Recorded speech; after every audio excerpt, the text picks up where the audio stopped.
height, so this is going to be a just sharing of everything I know pretty much about the CM shroomless entry after learning it on my own a little bit and just, you know, through trial and error, since there's really no tutorial on this on YouTube, which is kind of sad.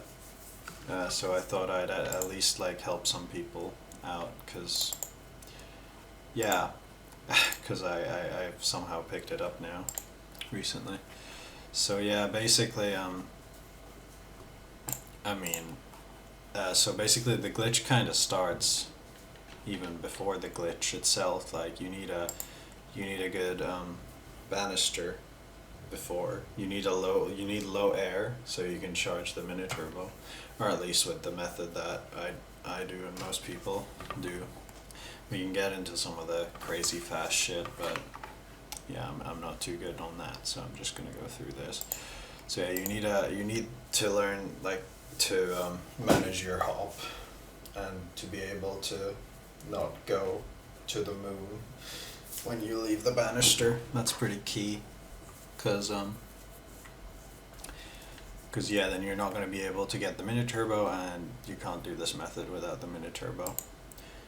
I go a lot more to the right than most people here, and yeah, it's just personal preference really. I feel like if you go wider, you can get kind of lower tricks into the glitch maybe, and it might be consistent. So just kind of, this is just how I do it. This is not how most people do it. So you should kind of trial and error on that part. But yeah, what I figured out, you need low air on the banister first of all. Yeah, if you get high air, you're probably not gonna make it, or if you do, it's not gonna be fast. You might as well go for shroom entry at that point. And yeah, so you get low air here, and what I do is as soon as I go off the banister, I smash down. I just tilt down on the analog stick, and I pretty much don't let go of down. No, wait, not down, fucking up. Tilt down, nosedive. I'm really great at tutorials, I promise. So yeah, you nosedive kind of into the block, and you keep holding down until you hit the block, or at least I do, and you release your mini turbo when you're in the air. Now this just came through muscle memory for me, you know. I sort of release it maybe halfway in the air, maybe three quarters. But yeah, again, that just, I mean, I just found I made it with a lot of different mini turbo timings. I just feel like, I think the later you release it, I think the harder it gets, but you also get faster entries since your angle is, you know, better. So yeah, I can't really help in the mini turbo part.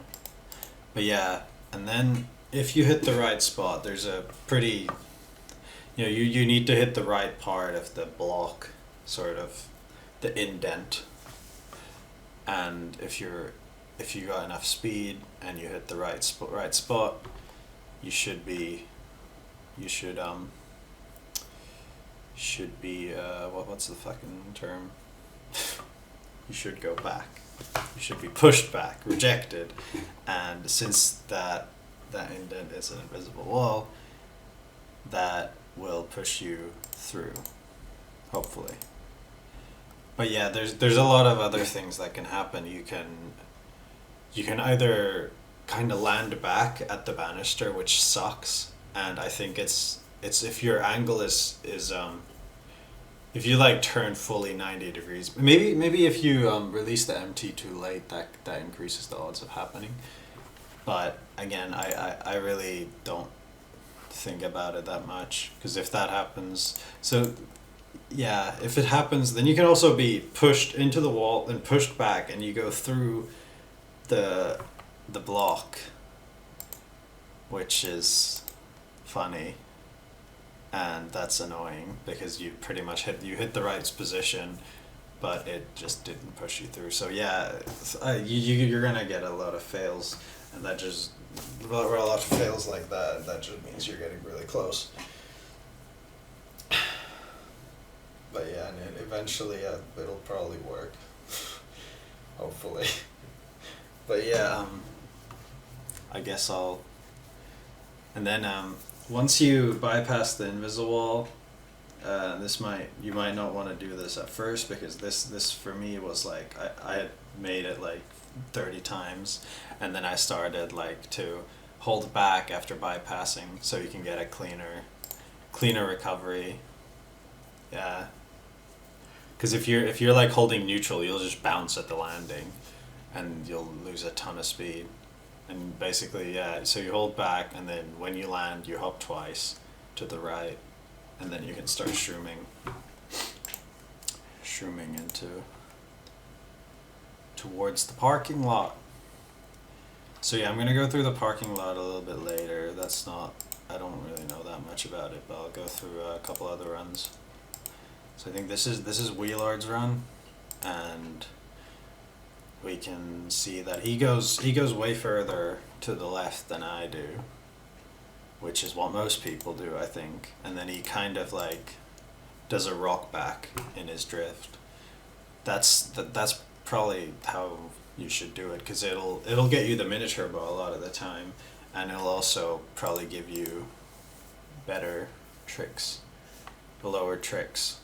So at the start you should probably go really far left just to get a feel for it, and that's a lot more consistent because you get the mini turbo almost every time. And yeah, he releases the MT probably a little bit earlier than I did. Quite a bit earlier actually than I did in my example run. But yeah, he hits the right spot, and yeah, literally the right spot is, I make this glitch about like once every 20 minutes maybe like 10 minutes on a really good day, but then it can also take me like hours just to get one. If I'm tired, I get it a lot less as well, so yeah. And you don't want to go into... If you get too much speed when you're landing, you can get stuck in the invisible... or the secret room, which just sucks. So, you need... That probably means you didn't jump enough. You only jumped once and tried to get a drift. I mean, that'll happen if you get a lot of speed. I don't know. Is this tutorial any good? I don't fucking know. And, oh wait, yeah. So then we'll look at Justin's run. And Justin's glitch is really nice looking, because he kind of just gets one really clean drift, and then he hits it really low. He hits the spot super low, like you don't even think that's gonna work, but you can hit the spot kind of low and it'll still knock you back. So yeah, you want to go more low than high, for sure. If you get a choice between like too low and too high, go too low. Why would you ever get the I don't fucking know. What am I doing? Yeah, I'll look at my actual run, because that's a way better entry than I got in my example run. So it kind of looks like Justin's in a way, except I land a little bit higher. And yeah, just hold back, or no, nosedive into the block. That's the one that really screwed me up for a long time. Just nosediving into the block, it was what like cracked it for me. So yeah, that's an important part that I wasn't doing for like days. Okay. All right. So yeah, the Takemi. So I'm not good at this, and I feel like you probably shouldn't do this unless you want to, and unless you get, because if we look at Takemi's run, which is actually kind of funny, is he missed the wheelie here clearly, and so he can't get the mini turbo anymore. So he goes for the strat where you just drift into it and then tilt up. Tail dive is how the pros would say.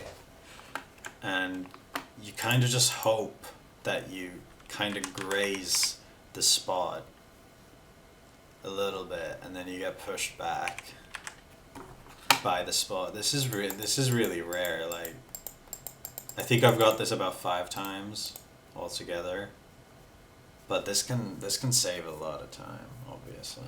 But I feel like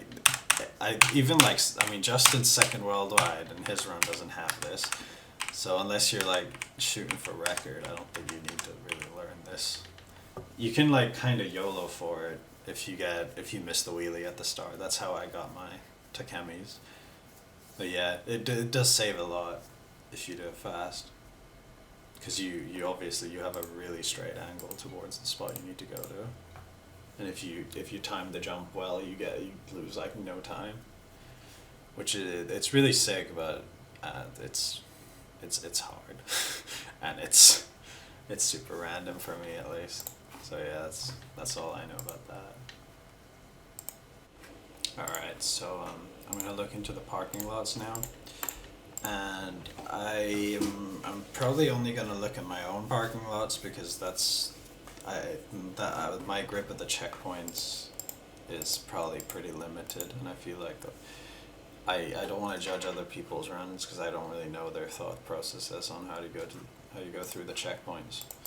But yeah, so basically you need to hit the grass and try to avoid the walls and stuff, go outside of them, go into the grass, then drive towards this car, which changes color every time, which is weird.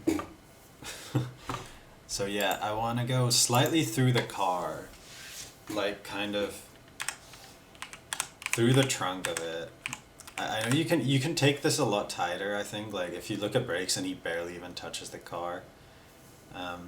But he's going like full risky. I try to at the start, if you're really struggling with the parking lots, what I did is I took it really wide. Like I would go like all the way through like the hood of the car almost. What's the hood of the car? I don't know. The middle. I went like through the middle of the car, and like took cause the only thing it's not just how you enter or like enter the turn, it's also how you exit the turn, because so if you need to kind of take the turn after wide as well, so you get a lot of the checkpoint in.